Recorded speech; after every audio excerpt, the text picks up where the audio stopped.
இன்றைய நாளொரு சிந்தனை நிகழ்ச்சிக்கு உங்களை வரவேற்கின்றேன். இன்றைய நாளொரு சிந்தனை நிகழ்ச்சியில் இந்த அரபி தேசங்கள்ல இருந்து நிறைய தம்பிமார் எனக்கு மெசேஜ் பண்ணுறீங்க, நன்றி. அதனால் இந்த வீடியோ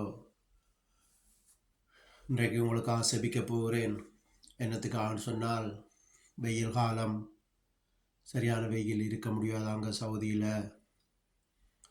அதை விட வேலை கஷ்டமான ஆட்களும் இருக்கலாம். ஊருக்கு போக முடியாத சூழ்நிலையிலையும் இருக்கலாம். ஏன்னா பாஸ்போர்ட்டில் அவங்க வாங்கி வச்சுருவாங்க, போக நினைத்தாலும் போக முடியாது. சிறை வாழ்க்கை, அதிலிருந்து விடுதலை வேணும், விடுதலை பெற வேணும் என்று சொல்லி செபிக்க போகிறேன்.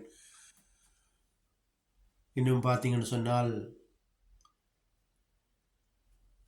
யுத்தங்களும் துவங்க நிறைய சாத்தியக்கூறுகள் இருக்குது.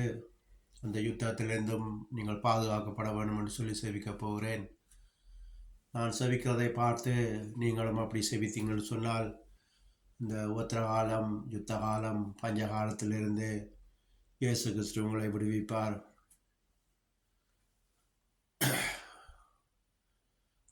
பாவத்தை போக்கவும் சாபத்திலிருந்து விடுதலை ஆக்கவும் தான் இயேசு கிறிஸ்து இந்த பூமிக்கு வந்தார்.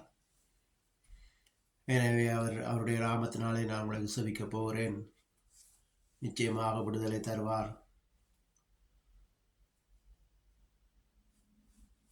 எங்களை விடுவிக்க யாரும் இல்லை என்று சொல்லி இந்த வீடியோவை பார்க்குற நீங்கள் யாராவது நினைக்கலாம்.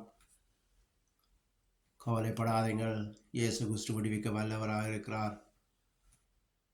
அவர் இறந்து 3ஆம் நாள் உயிர்த்து டிரெக்டாக பரலோகத்துக்கு போனாராம். போய் அங்கே இருந்த அசுத்தாவியலுக்கு பிரசங்கம் பண்ணினாராம். பாதாளத்துக்கு போய் பிரசங்கம் பண்ணினாராம். பண்ணித்தான் திரும்ப பரலோகத்துக்கு போகிற தேவன். அப்போ அவர் உங்களை விடுவிக்க வல்லவராக இருக்கிறார். இப்போது உங்களுக்கு ஆசிரிக்க போகிறேன். நன்றி ஏசப்பா, நன்றி, இந்த நாளுக்காக நன்றி. இயேசுவின் நாமத்தினால் செபிக்கிறேன். ஏசப்பா, அந்த வீடியோவை பார்த்துட்டு இருக்கிற தம்பிமார் என்ன கஷ்டத்தில் இருக்கிறாங்களோ அவர்களுக்கு விடுதலை கொடுங்கப்பா. ஊருக்கு போயிடாமல் தவிக்கிறார்களோ அவர்களுக்கு அந்த கவில்மார், அவங்கள முதலாளிமார் அவங்கள பாஸ்போர்ட்டை கொடுத்து வழி அனுப்பி வைக்க வேணுமாக செபிக்கிறேன். விடுதலை ஆக்க வேணுமாக செபிக்கிறேன். ஏசப்பா, அவங்கள விடுதலை ஆக்குங்க, பாதுகாருங்க. வெயில் காலத்திலிருந்து பிள்ளைகளை பாதுகாத்து கொள்ளுங்க. வேலை கஷ்டத்தை நீக்கி நல்ல ஈஸியான சுகமான வேலையை கிடைக்க உதவி செய்யுங்க. வாழ்க்கையில் மாற்றுங்க. சம்பளம் கொடுக்காவிட்டால் அந்த சம்பளத்தை கொடுக்க வேணுமாக செபிக்கிறேன். 2-3 மாதமோ 4 மாதமோ பிடித்து வைப்பாங்க சம்பளங்களை அதெல்லாம் கொடுக்க வேணுமாக செபிக்கிறேன். விடுதலை ஆக்குங்க, விடுதலை ஆக்குங்க, பிள்ளைகளை விடுதலை ஆக்குங்க, உதவி செய்யுங்க. வெயில் காலத்திலிருந்து பாதுகாருங்க, உத்திர காலத்திலிருந்து பாதுகாத்து கொள்ளுங்க, வார யுத்த காலத்திலிருந்து பாதுகாத்து கொள்ளுங்க. அவர்கள் யுத்த காலம் வரும்போது இங்கு கொண்டே எங்கே கொண்டு போய் பாதுகாக்க முடியுமோ அது பாதுகாத்து அவர்களை உயிரோடு ஒரு நாட்டுக்கு ஊருக்கு அனுப்பி வையுங்கள். பிள்ளை குட்டிகளை பார்க்க உதவி செய்யுங்கள். இயேசுவின் நாமத்தால் செபிக்கிறேன். தடைகளை நீக்கிறேன். இயேசுவின் நாமத்தால் நீக்கிறேன். தடைகளெல்லாம் இயேசுவின் நாமத்தால் கடிந்து வைக்கிறேன். தடைகளெல்லாம் இயேசுவின் நாமத்தால் கடிந்து வைக்கிறேன். பிள்ளைகளை பாதுகாருங்க, ஆசீர்வதிங்க. இயேசுவின் நாமத்தால் செபிக்கிறேன்.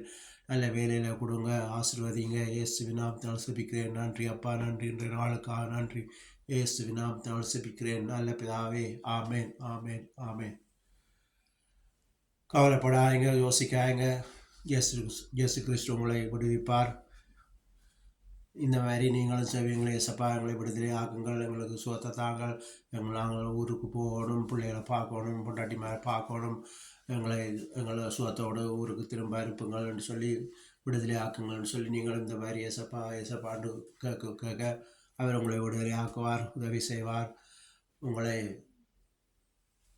காத்து வழி நடத்துவார். பொல்லாப்புனுக்கு நேரிடாது, வாதையும் கூடாரத்தை அணுகாதுன்னு சொல்லியிருக்கிறார். எனவே அவர் உங்களை நடத்துவார். ஒன்றுக்கும் கவலைப்படாமல் சமாதானத்தோடு இருங்கள். சுமை சுமந்து சோர்ந்திருப்போரை எல்லாருமே என்னிடம் பாருங்கள், உங்களை நான் இளைப்பாற்றுவேன் சொன்னவர். உலகம் தர முடியாத சமாதானத்தை தருவர் என்று சொன்னவர்.